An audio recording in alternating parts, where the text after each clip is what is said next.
প্রিয় এভরিওয়ান, দেখতে পাচ্ছেন এই যে আমরা বর্তমানে কাতারের মরুভূমির পাশে দেখতে পাচ্ছেন বিশাল বড় মরুভূমি, যা আপনারা পরিকল্পনার বাহিরে।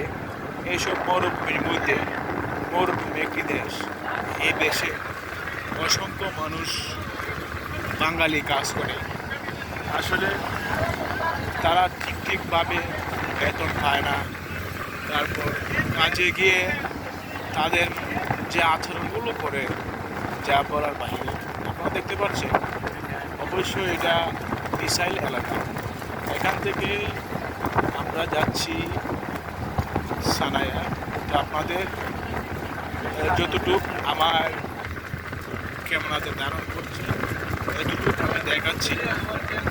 তো আপনারা অনেকে আছে যে আসলে কাতার দেশটা কেমন, বা কাতারের কালচার কীরকম, বা কাতারের মরুভূমি এলাকাটা কীরকম, বা কাতারের রাস্তাঘাট কেমন, বা কাতারের বিভিন্ন কিছু জায়গা আপনাদেরকে ইউটিউবে তোলার উদ্দেশ্য হলো, আসলে সবাই তো জানে না বা সবাই তো দেখে না মরুভূমি দেশ কাতার, সৌদি, এটা কেমন হবে না হবে সেটা অবশ্যই আপনাদেরকে জানানো দরকার।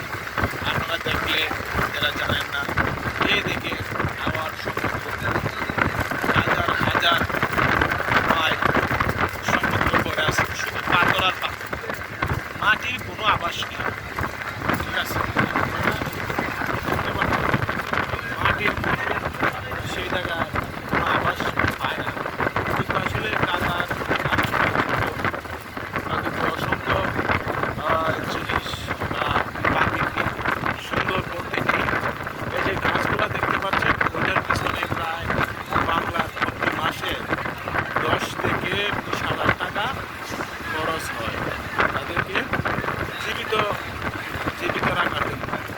এই যে খেজুর গাছ দেখতে পাচ্ছেন, আরও বিভিন্ন গাছ, এগুলোকে প্রচুর শ্রমিক কাটায়। এখন প্রায় তাপমাত্রা আপনার 52 চলমান, প্রচুর তাপমাত্রা। তো সেই বিধায় এই যে মরুভূমি, এটা কিন্তু একটা সাগর ছিল, সমুদ্র, সাগর, মহাসাগর। এই রাস্তাটি সৌদির সাথে সংযুক্ত হয়েছে। আমরা দেখতে পাচ্ছি কাতার এবং সৌদির সাথে সংযুক্ত হয়েছে রাস্তাটি। আসলে এই রাস্তাটি আপনার 100